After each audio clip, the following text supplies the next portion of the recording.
तो नोएडा के Supertech twin tower को गिराने को लेकर आज सुप्रीम कोर्ट में अहम सुनवाई होने वाली है। तो वहीं पहले से तय आदेश के अनुसार अगर मौसम ठीक रहा तो अब से 2 दिन के बाद भ्रष्टाचार की इमारत मिट्टी में मिल जाएगी और इस कार्रवाई के लिए बड़े पैमाने पर तैयारी भी की गई। हम आपको डिमोलिशन की इस कार्रवाई से जुड़ी हर बारीकी बताएंगे।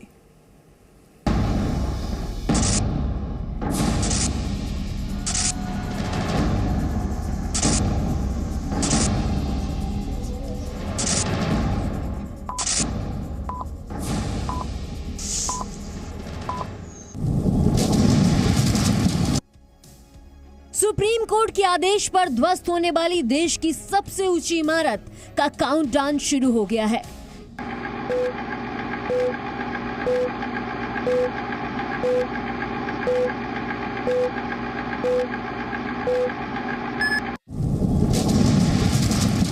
इनके छोटे बच्चे रहते हुए भी ये हर महीने 50,000 कमाती हैं। घर से ही कैंडल मेकिंग बिजनेस करती हैं।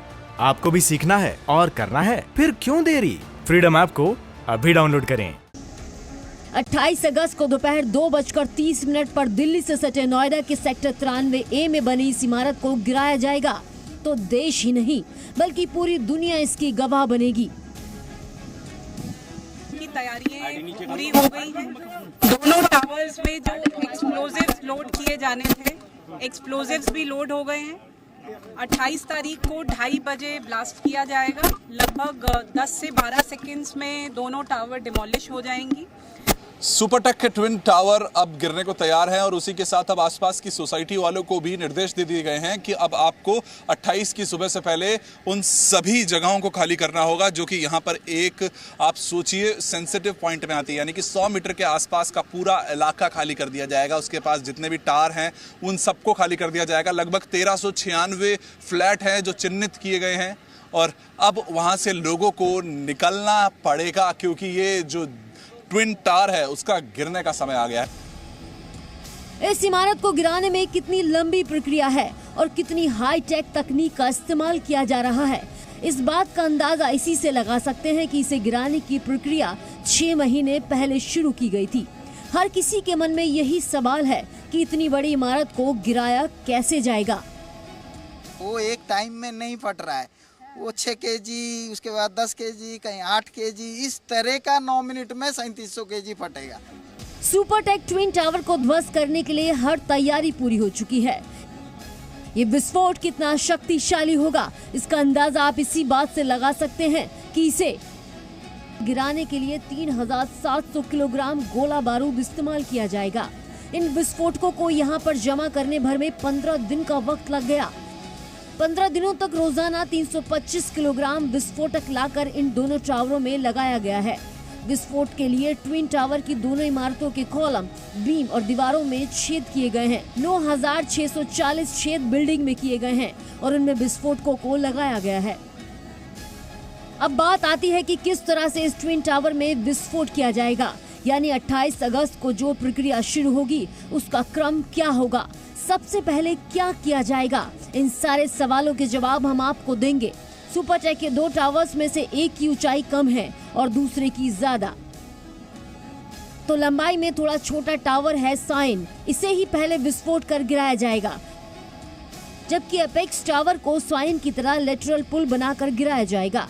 दरअसल ये एक नियंत्रित विस्फोट होगा जिसमें एक के बाद एक विस्फोट होंगे। सभी विस्फोटकों में धमाका होने में 9 से 10 सेकंड का वक्त लगेगा। धमाकों के बाद इमारतें एक बार में नहीं गिरेंगी। हर धमाके के साथ इमारत के हिस्से वर्टिकल नीचे धंसेंगे और उन्हें पूरी तरह मलबे के ढेर में तब्दील होने में 4 से 5 सेकंड का वक्त लगेगा। दोनों टावर अंदर की ओर गिरेंगे और मलबा गुफानुमा तहखाने में गिरेगा। इमारत को गिराने के लिए खास तौर से एडिफिस इंजीनियरिंग कंपनी को चुना गया है। ये कंपनी इस तरह के विस्फोट करने और टावर गिराने में माहिर है। हम आपको इस ट्विन टावर को गिराने के लिए जिस तकनीक का इस्तेमाल होगा उसके बारे में बताते हैं।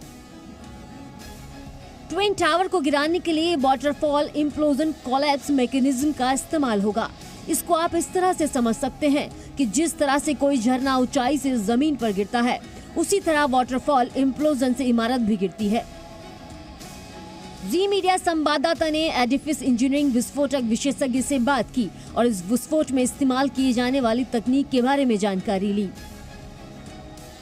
आप देख भी रहे हैं ये व्हाइट और ब्लैक जो ब्लैंकेट्स लगे हैं, ये सिर्फ सिंपल ब्लैंकेट्स नहीं है, इनके नीचे 4 लेयर्स ऑफ आयरन मेश लगी है एंड उसके बाद 2 या 3 लेयर्स ऑफ ब्लैंकेट्स है which will totally protect the rock to fly.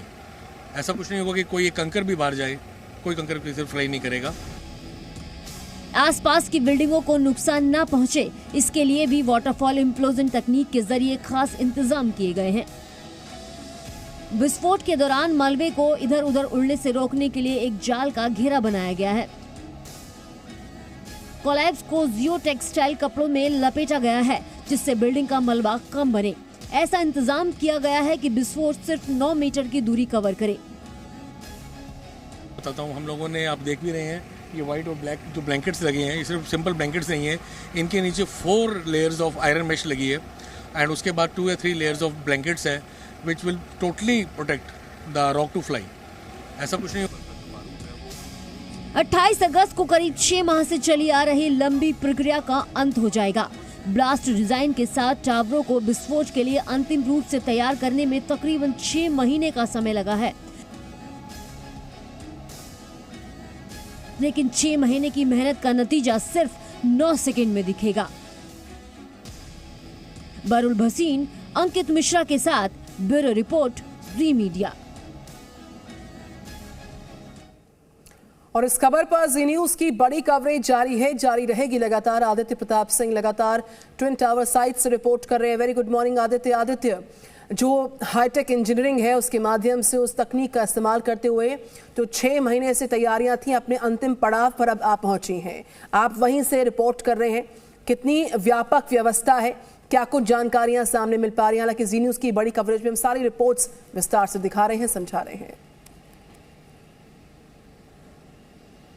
Aditya ji बिल्कुल, ये जो आज की सुबह है वो कहीं ना कहीं नोएडा और उन लोगों के लिए एक बड़ी आशा की किरण है जो सोसाइटीज़ में रह रहे हैं। आप देख सकते हैं कि किस तरीके से यहाँ पर जो सुरक्षा है, सुरक्षा व्यवस्था, यहाँ पर दोनों तरफ से रोड को ब्लॉक किया गया है। यहाँ पर पुलिस खड़ी हुई है, जो प्राइवेट गार्ड्स हैं उनको भी खड़ा किया गया है। जो अगल बगल की बिल्डिंग्स हैं ट्विन टावर के, उनको कवर करने का काम किया गया है कि किसी प्रकार का कंकड़ उड़ के विस्फोट के दौरान वहाँ पर ना पहुँचे, या जो डस्ट उड़ेगी वो भी उन घरों में ना पहुंचे। दोनों बिल्डिंगों को कवर किया गया है और यहाँ पर जो सिक्योरिटी के इंतजाम है, जो पुलिस है वो किसी भी अनाधिकृत व्यक्ति को प्रवेश नहीं करने दे रही है। एडिफिस इंजीनियरिंग के जो लोग हैं वो लोग अभी भी लगातार चीज़ों को निगरानी बनाए हुए हैं, लगातार चीज़ें रिकॉल कर रहे हैं। बिल्कुल, तो इतिहास के पन्नों में 28 अगस्त की तारीख दर्ज होने जा रही है, उल्टी गिनती इसकी शुरू हो चुकी है। अब हम आपको बताते हैं कि नोएडा के सुपरटेक ट्विन टावर को गिराने के लिए क्या क्या एहतियात बरती जा रही है। आखिर इतनी बड़ी इमारत का मलबा भी काफी ज्यादा होगा। जरा सोचिए, जब ट्विन टावर धराशायी होगा तो धुएं का कितना बड़ा गुबार होगा और ये आसपास किस कदर फैलेगा और छा जाएगा। इन सभी सवालों को लेकर हमने पड़ताल की।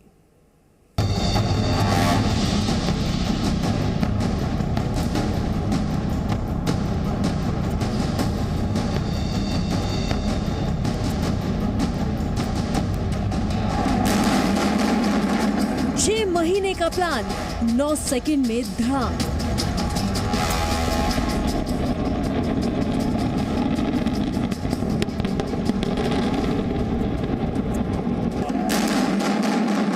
जारी है महाविस्फोट का काउंटडाउन।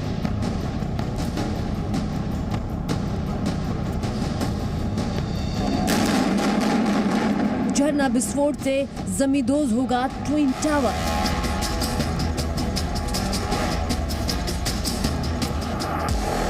जनवरी 2020 में कोची के अवैध मराडू वाटरफ्रंट अपार्टमेंट को गिराने का काम मुंबई की कंपनी एडिफिस इंजीनियरिंग ने किया था और अब 28 अगस्त को दोपहर 2:30 बजे नोएडा में बने सुपरटेक के ट्विन टावर को गिराने का काम भी एडिफिस इंजीनियरिंग ही करेगी। इतना ही नहीं, इमारत के गिरने से जो धुएं का जो गुबार उठेगा वो कितना नुकसानदायक हो सकता है। आज हम आपको इन सवालों के जवाब देंगे। ग्राउंड जीरो पर हमारे संवाददाता बरुल भसीन मौजूद हैं। मैं पैकिन संजय पैकर से मुगर से बोल रहा हूँ। सेक्टर 93 में ही है फुल भारत में, लेकिन अभी फिलहाल मैं बुकिंग बाहर का नहीं ले पा रहा हूँ। किस तरह का अभी अंदर आप पैकिंग? ग्लासेस जो पैकिंग है, गैलरी है, एसी है, और भी चीज़ें हैं, ग्लासेस का सामान है, क्रोकरी हैं, उसका सारी पैकिंग का लिमिट का मैंने ले रखा है।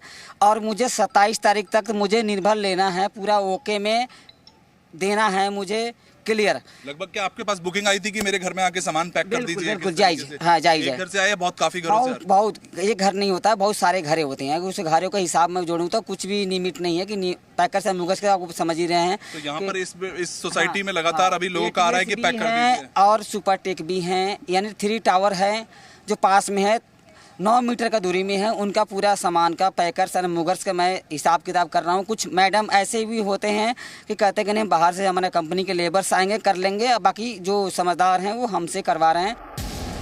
97 मीटर ऊंचे सियान टावर महज 9 सेकंड में धराशायी हो जाएगा। धमाकों के बाद इमारतें एक बार में नहीं गिरेंगी, उन्हें पूरी तरह मलबे के ढेर में तब्दील होने में 4 से 5 सेकंड का वक्त लगेगा। उम्मीद के मुताबिक करीब 35,000 घन मीटर मलबा जमा होगा। इसमें से 21,000 घन मीटर मलबा एक खाली जमीन पर फेंका जाएगा, जबकि बाकी मलबा ट्विन टावर के नीचे बने गड्ढे में भरा जाएगा। 28 अगस्त को ट्रक मलबे को लेकर 1200 से 1300 फेरे लगाएंगे। ये अपने हिसाब से नीचे नहीं आने वाली है, ये हमने डिसाइड किया है ये कैसे नीचे आएगी, कितने टाइम में नीचे आएगी, कौन से एंगल में नीचे आएगी, ये this is all pre determined, pre decided by us. Twin tower को गिराना जितना कठिन काम होगा, उससे भी मुश्किल काम है इसके आसपास की बिल्डिंग और उसमें रहने वाले लोगों की सुरक्षा। लोगों को डर है कि कहीं ट्विन टावर का मलबा उनकी बिल्डिंग पर न गिर जाए। इसी आशंका को देखते हुए आसपास के कुछ इमारतों में रहने वाले लोगों को 28 अगस्त की सुबह 7 बजे अपने फ्लैट खाली करने को कहा गया है। फ्लैट समझ में नहीं आ रहा है कि क्या करेंगे, तो होने वाला ही है, पर हम क्या करें, कोई किसी का कुछ नहीं पता हमें। हम तो एक तरह से we are living it on the god कि क्या करेंगे, हमें यही नहीं समझ में, कर क्या सकते हैं। हमारे पास लिमिटेड इतनी वो टाइम और रिसोर्सेज इतने हैं कि अगर हम चाहें तो भी क्या सारा सामान हम खाली करा। ट्विन टावर के आसपास वाली इमारतों में रहने वाले करीब 5,000 लोग और उनकी 1,200 गाड़ियों को सुरक्षित स्थानों पर पहुंचाया जाएगा। जहाँ पर मैं खड़ा हूँ वो पास की ही बिल्डिंग है जहाँ पर अभी भी वो लोग रहते हैं, अपना जीवन व्यापन कर रहे हैं, यानी कि वो रिहायशी बिल्डिंग से महज ये सोचिए आप 30 से 40 मीटर की भी दूरी इस वक्त नहीं होगी।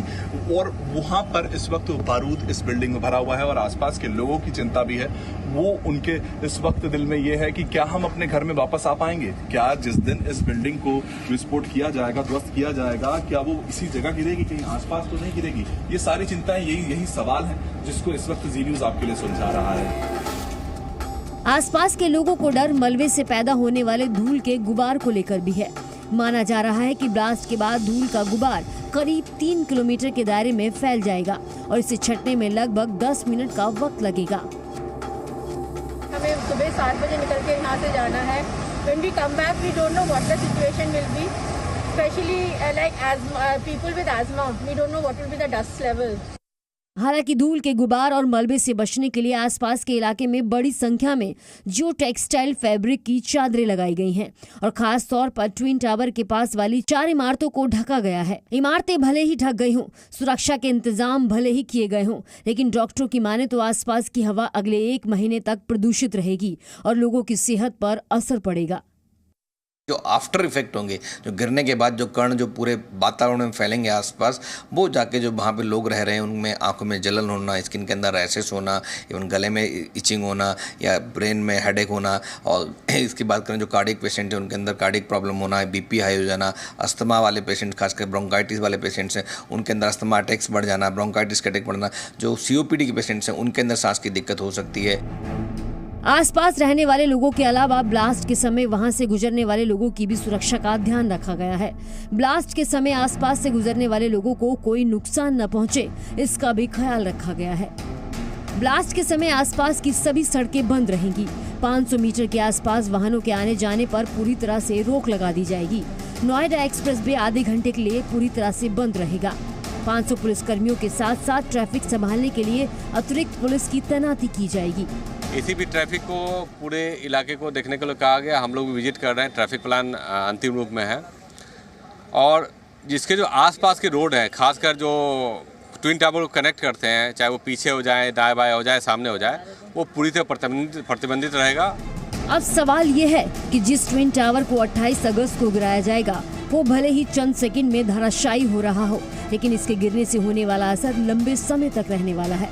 ऐसे में आसपास के लोगों की परेशानी जल्द खत्म होने वाली नहीं है। आसपास की इमारतों को ढक दिया गया है क्योंकि वो जो धूल आएगी, वो जो मलबा आएगा, वो उनके लिए मुश्किलें कर सकता है। वो मलबा बेहद ज़्यादा है, उसको हटाने के लिए लगातार अभी भी काम किया जा रहा है कि किस तरह से जैसे ही वो इमारत गिरेगी उसके बाद किस तरह से उस मलबे को यहाँ से दूर ले जाया जाए, इस जगह को वापस एक पार्क बनाया जाए, जो कि पहले वादा किया गया था जब यहाँ पर लोग आसपास अपने घर ले रहे थे। वीडियो जर्नलिस्ट अनिल के साथ वरुण भसीन, सी मीडिया। और लगातार हमारे साथ ग्राउंड से रिपोर्ट कर रहे हैं आदित्य 6 महीने की प्लानिंग, 9 सेकंड्स में धराशायी हो जाएगी पूरी ट्विन टावर की इमारत। लेकिन जो धुएं का गुबार है, इसके अलावा बहुत सारी परेशानियां हैं जो कि आसपास के स्थानीय लोगों की परेशानी का सबब साबित हो सकती हैं। आप लोगों से चूंकि ग्राउंड पर मौजूद है, बातचीत कर रहे हैं, किस तरह के फीडबैक, रिएक्शन, तैयारियां उनकी तरफ से सामने आ रही हैं? जी निधि, बिल्कुल ये 6 महीने की तैयारी और 9 सेकंड का जो धराशायी होना है वो एक बड़ी राहत भी देगा और परेशानियां भी देगा। एक जो परंपरा यहाँ पर चली आई, जो बिल्डर्स से जो पार्क की जगहों पे टावर खड़े कर रहे थे और उनसे आर्थिक लाभ ले रहे थे, उनके लिए एक बड़ा वो होगा। लेकिन क्योंकि ये जो डिमोलिशन है वो संडे को हो रहा है, तो यहाँ पे अगल बगल रहने वाले टावर्स में जो रेजिडेंट्स हैं, जो यहाँ के रेजिडेंशियल्स हैं, उन्होंने प्लान किया हुआ है बाहर जाने का, ताकि संडे को उनको ना रहना हो। मंडे वर्किंग है, मंडे को सुबह अपना आके ऑफिस ज्वाइन करेंगे। बहुत से लोगों ने, आज फ्राइडे है, संडे को ही डेमोलिशन होना है। उसके बाद यहाँ पर क्योंकि जो उस समय की स्थिति होगी वो थोड़ी सी खराब हो सकती है। जब अगले दिन की बात आएगी तो कहीं ना कहीं जो स्थिति खराब होगी वो थोड़ी सी नॉर्मलसी एक हो सकती है कि लोग आके नॉर्मल सर्वाइव कर सकते हैं। लेकिन अभी जिस तरीके का है, लोगों ने फ्राइडे के लिए प्लान किया हुआ है ताकि जो उनका वीकेंड है वो एक नॉर्मलसी के साथ गुजर चुके और यहाँ पर जो स्थितियाँ गंभीर होंगी उनसे बचा जा सके। तो आदित्य लगातार ग्राउंड पर। आदित्य, हालांकि जो पूरा मामला है कई सालों पुराना है, कोर्ट की सुनवाई हुई इस बीच, लेकिन यहाँ पर आज भी काफी अहम दिन है। क्यों? क्योंकि आज सुप्रीम कोर्ट भी इस मामले में सुनवाई करने जा रहा है। ऐसे में जो स्थानीय लोगों का उत्साह है, खौफ है, साथ ही तैयारियां हैं और 6 महीने का ये पूरा संघर्ष जो रहा वो अब 2 दिन बाद मुकाम तक पहुंचेगा। किस तरीके की मिलीजुली राय सामने आ रही है? साथ ही सुप्रीम कोर्ट पर भी निगाहें आज सभी की। जी बिल्कुल निधि, कहीं ना कहीं एक निर्णायक फैसला सुप्रीम कोर्ट के द्वारा भी आ सकता है और आज जो भी 28 तारीख को कार्रवाई होनी है या इन 2 दिनों में जो भी चीज़ें यहाँ पर घटित होंगी, कहीं ना कहीं वो ऐतिहासिक होने वाली हैं। क्योंकि जिस तरह से एक बड़ा चेन चला, एक बड़ी चेन चली, भूमाफियाओं की बड़ी चेन चली, बिल्डर्स की, लोगों को ठगने की, लोगों को लूटने की, और खासकर जो ये एनसीआर जोन है, यहाँ पे चाहे नोएडा हो या गुड़गांव, यहाँ पर जिन लोगों ने अपने लिए फ्लैट्स खरीदे, जिन लोगों ने भी अपना इन्वेस्टमेंट किया प्रॉपर्टी में, कहीं ना कहीं वो अपने आप को ठगा सा महसूस करते हैं। एक बड़ा जो वर्ग है वो वाकई में बहुत खुश है, क्योंकि शायद ये एक असली तरीका है। लोग कई और तरीके की भी राय देते हैं, लेकिन जिस तरीके से इसका डिमोलिशन किया जाना है, तो कहीं ना कहीं ये बिल्कुल साफ संदेश है, चाहे वो सरकारों की तरफ से हो या प्रशासन की ओर से हो, कि अगर आप गलत करते हैं तो उसका परिणाम आपको जमीन में मिलके ही देना है, दूसरा कोई रास्ता नहीं है। बिल्कुल आदित्य, मैं लौट रही हूँ आपके पास। नोएडा के सेक्टर 93 से रिपोर्ट कर रहे हैं आदित्य प्रताप सिंह। और इस बीच जो ट्विन टावर है उसको गिराने की तैयारियां अपने अंतिम पड़ाव पर है इस वक्त, और इस वजह से जो स्थानीय लोग हैं उनकी चिंताएं, उनका उत्साह दोनों देखा जा रहा है। और ये जो पूरा विवाद है कई साल पुराना है, कोर्ट के फैसले आए, कई मोड़ आए, अब 28 अगस्त को इस ट्विन टावर को गिराए जाने की तैयारियां अंतिम पड़ाव पर।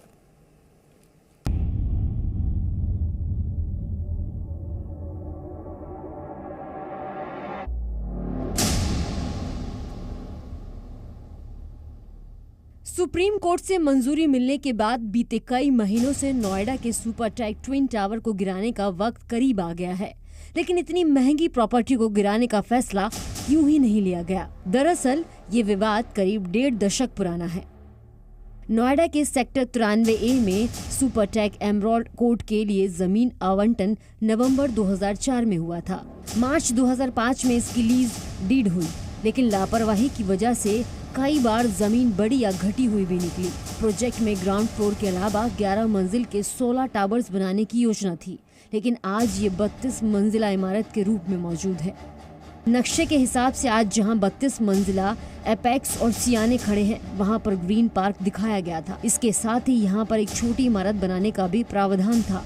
2008-2009 में इस प्रोजेक्ट को कंप्लीशन सर्टिफिकेट भी मिल गया, लेकिन यूपी सरकार के एक फैसले से इस प्रोजेक्ट में विवाद की नींव भी पड़ गई।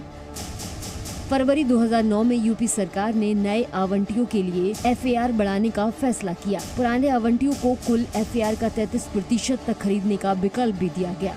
सुपरटेक को बिल्डिंग की ऊंचाई 24 मंजिल और 73 मीटर तक बढ़ाने की इजाजत मिल गई, लेकिन इसके बाद तीसरी बार जब फिर से रिवाइज्ड प्लान में इसकी ऊंचाई 40 और 39 मंजिल की गई तो होम बायर्स का सब्र टूट गया। RWA ने बिल्डर से बात करके नक्शा दिखाने की मांग की, लेकिन बायर्स के मांगने के बावजूद बिल्डर ने लोगों को नक्शा नहीं दिखाया। 2012 में बायर्स ने इलाहाबाद हाई कोर्ट का रुख किया। 2012 में ये मामला जब इलाहाबाद हाई कोर्ट पहुंचा तो एपेक्स और सियाने की महज 13 मंजिलें बनी थी, लेकिन 1.5 साल के अंदर ही सुपरटेक ने 32 स्टोरीज का निर्माण पूरा कर दिया। लोगों ने कहा कि यहाँ पर दिन रात काम किया गया। हाई कोर्ट के इस फैसले को सुप्रीम कोर्ट में चुनौती दी गई। सुप्रीम कोर्ट में इस मामले की सुनवाई करीबन 7 साल तक चली। 31 अगस्त 2021 को सुप्रीम कोर्ट ने रेसिडेंट्स के पक्ष में फैसला सुनाया और सुपरटेक को जबरदस्त झटका दिया। इन टावर्स को गिराने में एमराल्ड कोर्ट के निवासियों, खासकर वरिष्ठ नागरिकों ने कड़ी मेहनत की। अब ये लंबी लड़ाई 28 अगस्त को अंजाम की ओर बढ़ रही है, तो भी कई तरह की शंकाएं बरकरार हैं। पहले तो 6 महीने से यहाँ का मुख्य रास्ता ही बंद पड़ा है। इसे टावर गिराने की तैयारियों के चलते बंद किया गया है। अब जब यहाँ से 4000 किलो एमिशन निकलेगा तो फिर धूल फैलने और अस्थमा होने और दमे के मरीजों की मुश्किलें बढ़ने का डर है। बरूल भसीन के साथ ब्यूरो रिपोर्ट, जी मीडिया। आदित्य हमारे साथ लगातार। आदित्य, 28 अगस्त की तारीख जो है इतिहास के पन्नों में शामिल होने जा रही है और आप लगातार इस खबर को कवर कर रहे हैं। मैं चाहूंगी अगर संभव हो तो आखिर में आप वो तस्वीरें दिखा सकते हैं किस तरीके से चारों तरफ जो है व्यापक व्यवस्था की जा चुकी है, परसों की तैयारी। जी बिल्कुल, मैं अपने कैमरा सहयोगी पीयूष जी से कहना चाहूँगी कि पीयूष जी एक बार दिखाएं कि किस तरीके की तस्वीर जो यहाँ पर है, किस तरीके से जो टावर है उसको खुद भी कई कोडिंग के साथ ढका गया है ताकि डस्ट पार्टिकल या मार्बल पार्टिकल्स बाहर ना आ पाए। इसके अलावा जो ठीक बगल में बिल्डिंगें हैं, 10-20 मीटर की दूरी पे 2 बिल्डिंगें हैं, उनको भी कवर अप किया गया है कि किसी भी तरीके की कोई घटना ना हो, वहाँ पे उन बिल्डिंगों में कोई भी हानि ना पहुँचे, उन बिल्डिंगों को कोई हानि ना पहुँचे। उसके अलावा जो यहाँ पर रास्ता है वो काफ़ी लंबे समय से बंद है। लगातार यहाँ पे यूपी पुलिस निगरानी में है, यूपी पुलिस की सुरक्षा रहती है। इसके अलावा जो यहाँ पे प्राइवेट गार्ड हैं सोसाइटी के, उनको भी रखा जाता है। आस पास यहाँ पर घूमने टहलने फिरने के लिए उत्तर प्रदेश पुलिस के द्वारा मनाही की गई है। यहाँ पर जो रेजिडेंट्स यहाँ पे अभी रह रहे हैं उनसे भी कहा गया है कि यदि संभव हो, प्रशासन के द्वारा भी कहा गया है, बाकी स्वेच्छा से भी जो यहाँ पे आसपास की बिल्डिंगों में रेजिडेंट्स रह रहे हैं उन्होंने प्लान किया है कि किसी प्रकार की उनको परेशानी ना उठाना पड़े, वो यहाँ से बाहर चले जाएं। इनके छोटे बच्चे रहते हुए भी ये हर महीने 50,000 कमाती हैं। घर से ही कैंडल मेकिंग बिजनेस करती हैं। आपको भी सीखना है और करना है, फिर क्यों देरी? फ्रीडम ऐप को अभी डाउनलोड करें।